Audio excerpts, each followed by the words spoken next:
আরে কই গো, বাজারে ব্যাগটি একটু তাড়াতাড়ি নিয়ে আহ। আরে বেলা তো অনেক হয়ে গেছে, বাজার তো শেষ হয়ে যাবো গা। পরে কি আমি বাজারটা ঝাড়ু দিয়ে নিয়ে আমু নাকি? এই যে বাবা, কি কি আনন্দ লাগবো? এই তো কাঁচা সবজি তরকারি এইগুলাই আইনো। আচ্ছা ঠিক আছে, তা না হয় সবকিছু নিয়ে এলাম। এখন তুমি কোনো কিছু খাবা কেন সেইটা আমারে কও।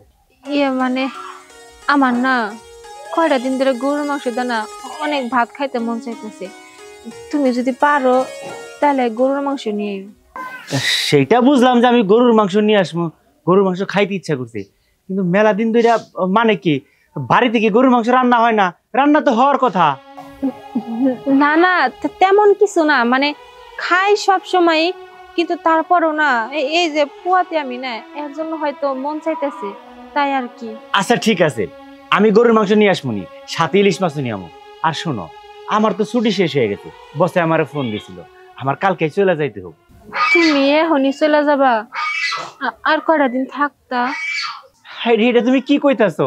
আইসি আমি 8 দিন হয়ে গেছি, এখন আরো থাকতে কইতাছো? আমি যদি আরো একটা দিন বসের কাছে ছুটি চাই, আমার চাকরি দিয়ে চলে যাব। তাছাড়া আমাকে ভবিষ্যতে আরেকটা সন্তান আইতেছে, খরচপাতি অনেক বাইরে যাইতেছে। আমার এই একটা চাকরির উপরে পুরা সংসারটা, এই মুহূর্তে যদি আমার চাকরিটা চলে যায়, আমার একবার কি অবস্থা হবে বুঝতে পারছো? আচ্ছা ঠিক আছে, তোমার চাকরিটাই তো এই সংসারটা চালায়, আমি চাই না যে আমার জন্য তোমার চাকরিটা যায়। আচ্ছা ঠিক আছে, তুমি বাজার যাও, আয়সা তারপরে তুমি যাও। আচ্ছা ঠিক আছে, আমি তাহলে বাজার যাই। আচ্ছা।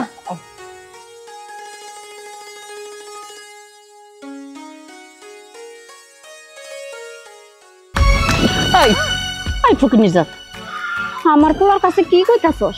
তোর এত জিবাকে, হ্যাঁ? গরুর মাংস খাবি? গরুর মাংস তোর খাওয়াইতেছি। আমার পোলাটা খালি বালয় বালয় বাচ্চা দিকে যায় না, তারপরে তোর জিবা কত বড় হয়েছে, জিবা একবার কেচি দেখাইটা দিব। আম্মা, আমার লাগতেছে, সরেন আম্মা। ব্যথা লাগবে নাকি তো দৌড়ছি, আমার রাত তো চুলচুলাইতাছে। কখন আমার পোলাটা বাড়ির থেকে বাইরে যাইবো আর কখন তোরে চেষ্টা পারবো। এনে কি খারাই খারাই তামসা দেখবি? আমার মাইয়ার জামাইয়ের পেটে খিদা লাগছে, ওর খাওয়ান দিতে হইব, তাড়াতাড়ি রান্নার ব্যবস্থা কর। না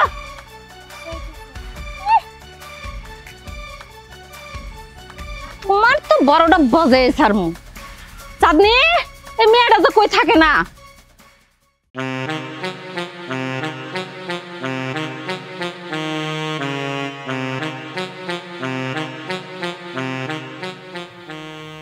ধর। আচ্ছা তুই একটা কথা কছে, এই যে আমি যে তোকে আমি কেমন যে বাবা হইলাম, মেয়েটারে একটু দেখতে যাবো তাও যেতে পারি না, কাজ কামের ঝামেলার জন্য। এই জন্য আজকে কাজ কাম বাদ দিয়ে যাই, মেয়েটারে দেখে আসি। আবার শুনলাম জামাই বাবাজি এসছে, আছে না গেছে কেমনে কম। আসসালামু আলাইকুম। ওয়ালাইকুম আসসালাম। তা বাবাজি তুমি কেমন আছো? এই তো আছি আলহামদুলিল্লাহ ভালো। তা কই যাইতাছেন, মায়া দেখতে নাকি? হ, মায়ারে দেখতে যাচ্ছি, আরো শুনলাম জামাই এসছে, জামাই বাবাজিরে আর মেয়েটারে দেখতে যাচ্ছি। আছে কিনা তাও তো বলতে পারি না। তাও সব ভাইজান তো আজকে সকালবেলায় ঢাকায় চলে গেছে, আর আপনি যেহেতু আসছেনি তাহলে মেয়েটা দেখেই যান। আইলাম জামাই বাবাজিরে দেখবো, জামাই বাবাজি চলে গেছে, আমার সাথে দেখা হইলো না। আচ্ছা আইছি যখন তাহলে মেয়েটারে দেখাই যায়। তা বাবাজি তুমি কই যাইতাছো?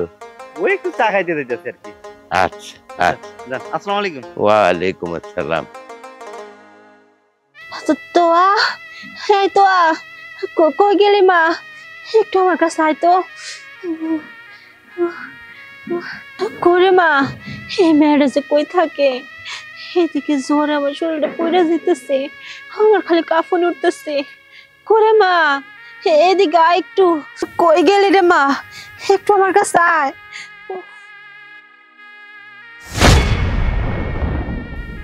কিরে মা, তুই এখানে এই গোয়াল ঘরে কেন? ব্যাপারটা তো কিছু বুঝতে পারলাম না।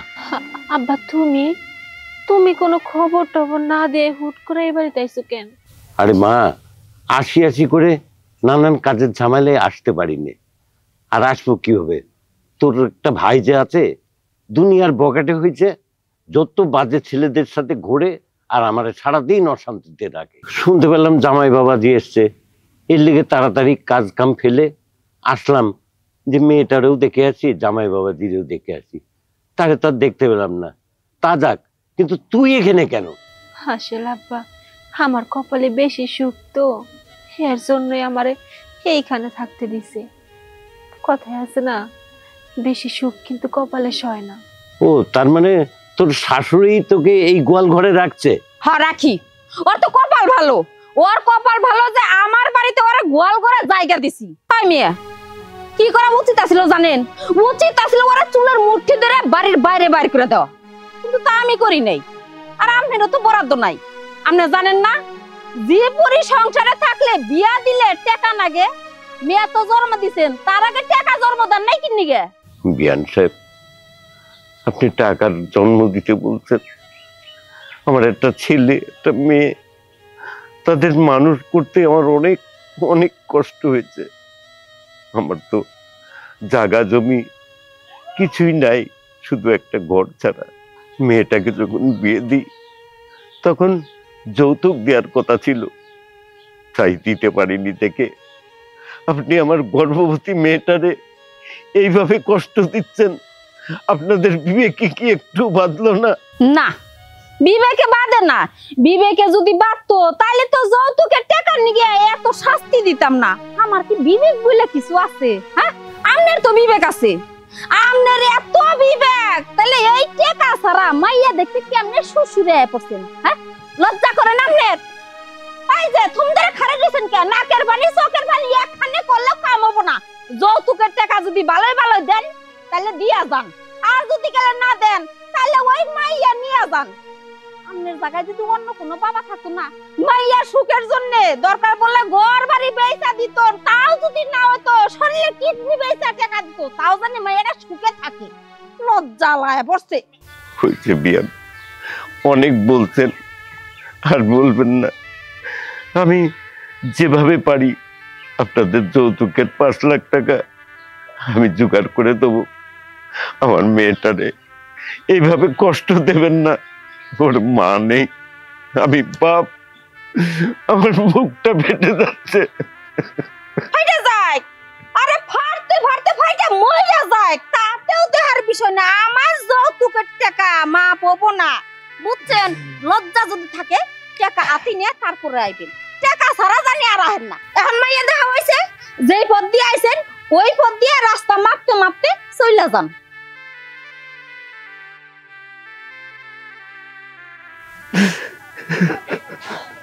কেন আইছে এই বাড়িতে আমারে দেখতে? আমারে তো দেখছো, এবার চলে যাও। কেন স্বীকার করেছিলে বিয়ার সময় যে 5 লাখ টাকা যৌতুক দিবা? দেওয়ার সামর্থ্য নাই, কিন্তু মুখ ফুসকে ঠিকই কইছিলা। আজকে তার জেরা বাটা হইতেছে। তুমি আর কোনোদিন আমারে দেখতে আইবা না। তুমি ভাববা যে তোমার একটা মেয়ে ছিল, সে মারা গেছে। এই কথা চিন্তা করে আমার আর কোনোদিন দেখতে আইবা না। আমি বাড়িতে যেমনে থাকি, যেভাবে থাকি, আমি ভালো আছি। কিন্তু তুমি যে কষ্ট পাও আমারে দেখে, সেটা তো আমি মেয়ে হয়ে সহ্য করবো না। তাই আমি তোমার বাবা কইতেছি, তোমার হাজার কষ্ট হলো আমার জন্য, তুমি কোনোদিন এই বাড়িতে আমারে দেখতে আয়ো না, দেখতে আয়ো না। মারি, ভালো ঘর থেকে তোরে বিয়ে দিয়েছিলাম, কিন্তু তারা যে এত অমানবিক ব্যবহার করবে আমি জানতাম না।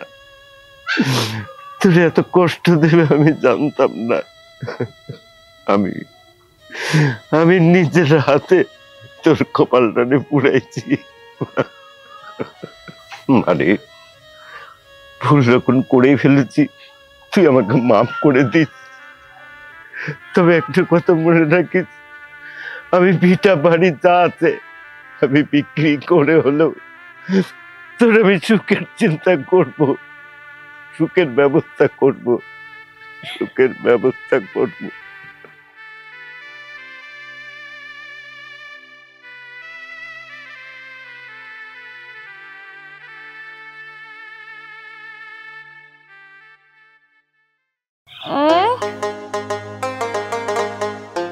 ফুবু কি নিয়ে যাও?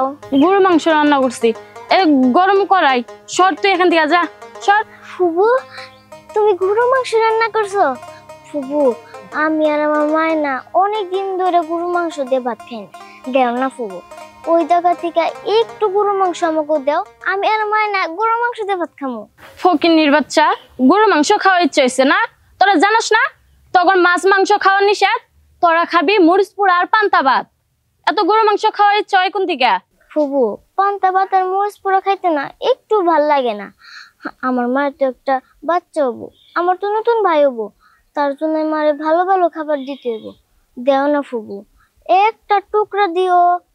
ফুবু, আমি না ওই টুকরাটা খামু না, ওই টুকরাটা নিয়ে আমার মায়েরে খামু। দাদির কইও না, গরম পাতিল দেখছস মুখের মধ্যে সেকা দিব না, তখন বুঝবি গরু মাংস খাওয়ার কি স্বাদ। সর এখান থেকে। ফুবুরে আমি একটা টুকরা গরু মাংস দিতে কইছিলাম, ফুবু আমার একটা টুকরা গরু মাংস দিল না।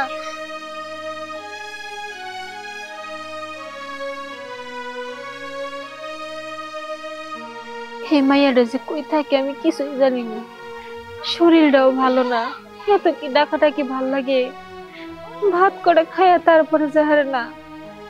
তোয়া, হ্যাঁ তোয়া, সারাদিন খালি বাইরে বাইরে থাকবো, জ্বরে যে শরীরটা পুড়ে গেছে, একটু দেখ। কই গেছিলি মা, কি হয়েছে, কান্দাছস কেন? আরে দেখ, তোর লেগে আমি কোন থেকে ভাত নিয়ে বই রয়েছি, নে ভাত করে খায় নে, খিদা লাগে নাই? না মা, আমি ওই ভাত খামু না। মা, এই বাড়িতে না আজকে গরু মাংস রান্না করছে, আমি না ফুপির কাছে কইছি তোমার জন্য একটা টুকরা জানু দেয়, কিন্তু ফুপি না আমার মাংস দিয়ে বাদ দিয়া গরম পাতিল দিয়া না সেকদের হুমকি দিছে। তুই কেন চাইতে গেছিস গরুর মাংস? তুই বুঝোস না এখনো যে আমাকে কপালে ভালো মন্দ নাই, আর তুই কিনা গরুর মাংস চাইতে গেছিস? আমাকে যে এই বাড়িতে থাকতে দিছে এটাই তো অনেক কিছু। খাওয়ার কথা বাদ দে মা, আমি গরুর মাংস খাবো না, আমার গরুর মাংস খাইতে মন চাইতেছে না। হায়, এই কটা ভাত তোর আমি খাওয়াই দিই।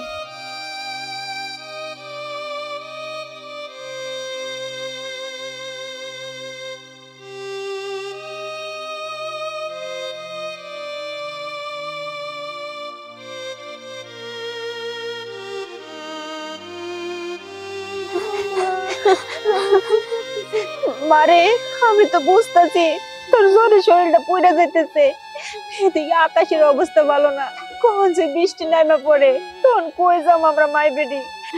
একটু সালাসুলা যদি হইতো তাও তোর গায়ের উপর দিয়ে রাখতে পারতাম, হয়তো একটু শীত কম লাগতো, কিন্তু সালাসুলা তো কিছুই দেখতেছি না। মারে, আমি বুঝতে পারতেছি তোর অনেক কষ্ট হইতেছে, একটু সহ্য কর, সকালটা হইলে ঠিক হয়ে যাইবো।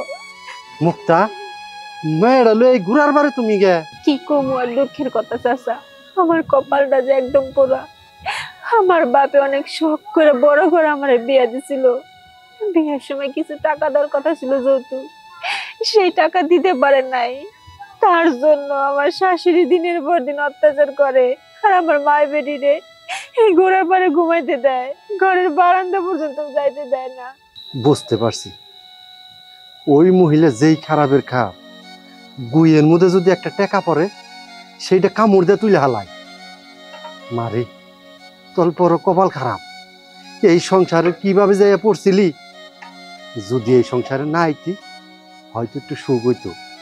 এই সংসারে আইসা তুই একবার শেষ হয়ে গেছ রে মা, আর তোর প্রতি যে চোখ পড়ছে, যৌতুকের টাকা নিয়েই ছাড়বো। চাচা, আমার যে কিছু করার নাই, আপনারা তো জানেনই আমার বাপের বাড়ির অবস্থা কেমন। আমার বাপের শুধু একটা ঘর বাড়ি ছাড়া আর কিচ্ছু নাই। আমার বাপের তো সামর্থ্য নাই যে 5 লাখ টাকা আমার শাশুড়ির হাতে দিব। আমার ভাইটা অনেক ছোট, ও কোনো কাম কাজ করে না যে সেই টাকা পরিশোধ করব। আমার বাপে আমার চিন্তায় চিন্তায় আরো অসুখী হয়ে মানে ঘরেই পড়ে যাবো, ওনার এই অবস্থা হয়েছে। আমি কি করবো, আমি কিছুই বুঝতে পারতেছি না। মারে, তোমার যে এই অবস্থা তুই কি কইছ? না না চাচা, হাঙ্গর বাপেতে এই সমস্ত কথা কিছুই জানে না, আর আমার শাশুড়ি কইছে হাঙ্গ ওনারা যদি এই সমস্ত কথা কই, আমার শাশুড়ি তো আমার বাড়িতে থাকতে দিছে গরুর ঘরে, হয়তো তখন তাও দিব না, গাড়টা ধরে বাড়ি থেকে বাড়ি করে দিব। আর জানেন, হাঙ্গর বাপে যখন বাড়িতে হে আমার শাশুড়ি ওনার সামনে এত ভালো ব্যবহার করে। ওনার মেয়ে আমার অনেক আদর যত্ন করে, আমার মেয়েরও করে। আর যখন উনি বাড়ি থেকে চলে যায়, বাড়ির চাকরের সাথে মানুষ এমন খারাপ ব্যবহার করে না। উনি যেটা আমাকে দুদিনের লাগে করে, ঠিক মতো 3 বেলা খাওয়ানো দেয় না। আমি যে গর্ভবতী, আমারও তো অনেক কিছু স্বাদ আহ্লাদ আছে, সেইগুলোর কথা বাদই দিলাম। বুঝতে পারছি রে মা, এই পৃথিবীতে আল্লাহ কেন গজব দেয়, এই সমস্ত ব্যয় বেচারি মানুষের কারণে। মারে তুই উপর আল্লাহরে ডাক, উনি একটা ব্যবস্থা করবো। তোর কপালে যেইটা আছে সেইটাই হইব। চাচা, উপরওয়ালার উপরে ভরসা করে তো এই বাড়িতে পড়ে আছি, নয়তো কবে এই বাড়ি থেকে চলে যাইতা। মারে তুই এনে থাক, দেখি আমি একটা ব্যবস্থা করতে পারি কিনা। ও যেইভাবে কাঁপতাছে শীতে, দেখি।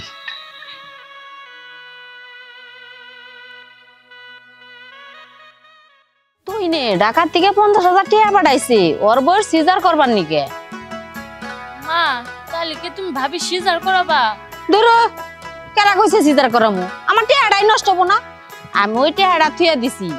তোর জামাই গরুর ফার্ম করবার চাইছে, ওই 50,000-এর মধ্যে আরো কিছু টেহা একত্র কইরা তোর জামাইরে দিয়ে দিমু। এই জাম্মা আপনারে পাইছি ভালো হয়েছে। আর তাছাড়া আজকাল তো আপনার দেখাই যায় না। দেখেন এই বাড়িতে আমি আইছি দীর্ঘদিন হয়ে গেছে, কারো কোনো এত নাই। চাঁদনি একজন মানুষ, ওরা যদি কোনো কথা কই শুধু কান ফেলে কথা শুনে। তাই এখন নিজের কথা নিজেরই কোন লাগবো, কারণ মাইন ছেড়ে দেওয়া তো নিজের ব্যথা বোঝান যাবো না। দেখেন আমি কোনো ভিক্ষুকও না, আমি কোনো ফকিরও না। আমার সময়ের মূল্য আছে। বিয়ের সময় কইছিলেন 3 লক্ষ টাকা যৌতুক দিবেন, এখন পর্যন্ত 3 পয়সা দেন নাই। দেখেন আপনার মেয়ের যদি আমার ভাত খাওয়াইতে চান, আমার বাড়িতে পাঠাইতে চান, তাহলে আমার যৌতুকের 3 লক্ষ টাকা আমার সুন্দরভাবে তো বুঝাই দিবেন। নাইলে আপনার মেয়ে আপনার বাড়িতে থাকবো, আমি আজকে আমি এখান থেকে চলে যাবো। দেখো বাবা, তুমি এত রাগারাগি করো না। আমি একটা কাজ করতে গিয়ে ওইখানে কিছু টাকা আটকে গেছে, এর জন্য আমার একটু সমস্যা হইতাছে দিতে। তবে তুমি চিন্তা করো না, আমি তোমার সব টাকা দিয়ে দিমু। দিয়া দিম। এই কথা তো 3 বছর ধরে কইতাছেন, এখন পর্যন্ত 1 টাকা তো দেন নাই। দেখেন আমি এক কথার মানুষ, যেটা কইছি ওটা এবো। চাঁদনি আমার ব্যাগটা গোছায় দে, জুতার চোট উঠে গেল, কিন্তু এখন পর্যন্ত 1 টাকা দেওয়ার খবর না। এখন কি হবো? মনে হয় আমার সংসারটা ভেঙে গেল। মা তুমি কিছু একটা করো। তুই কোনো চিন্তা করিস না, কেমনে টাকার ব্যবস্থা করতে হয় আমি করতেছি। ধর,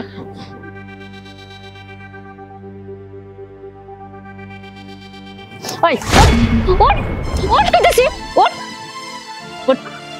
কি লাগে লাগে লাগে? হ্যাঁ, কতদিন হয়ে গেছে এখন পর্যন্ত তোর বাপে একটা টাকাও আমার বাড়িতে পাঠায় নাই।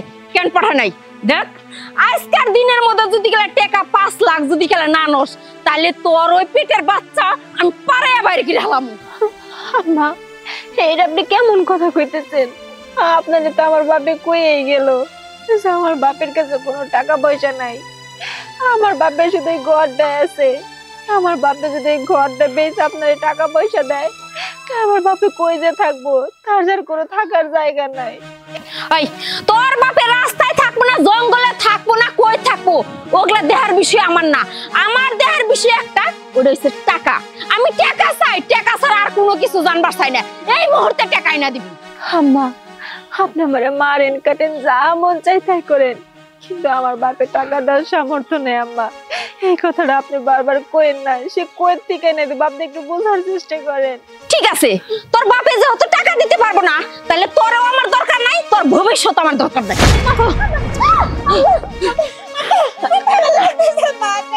লাগবার জন্য তো দিতাছি, মইয়া যা তুই।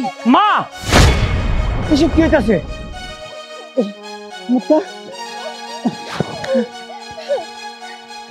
কি ব্যাপার মা, তুমি ওরে এইভাবে মারতেছো কেন?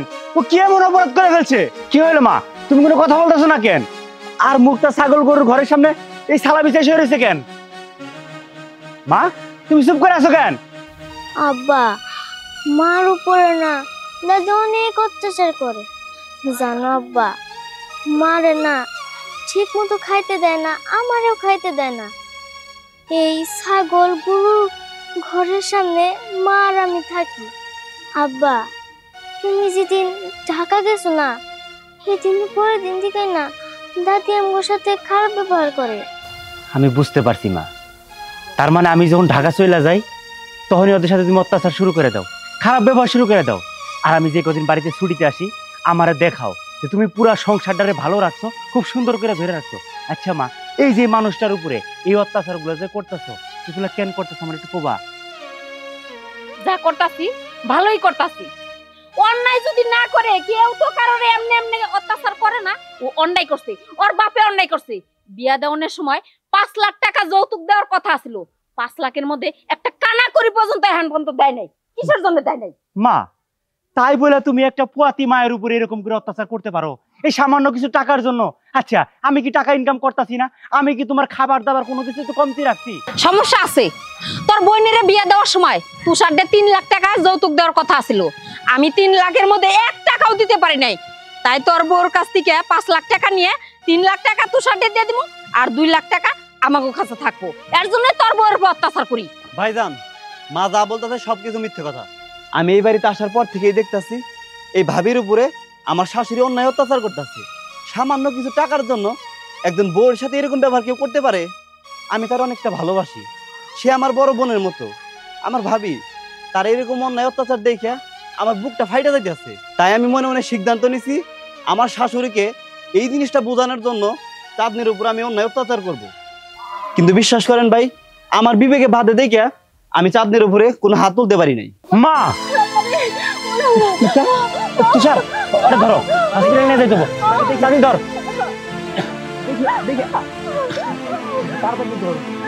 আরে নিয়ে জানাইতেছি। মা, আমি এই সের একটা ব্যবস্থা করতেছি। তোমার কেমনে কি করতে হয় সেটা তুমি পরে টের পাবা।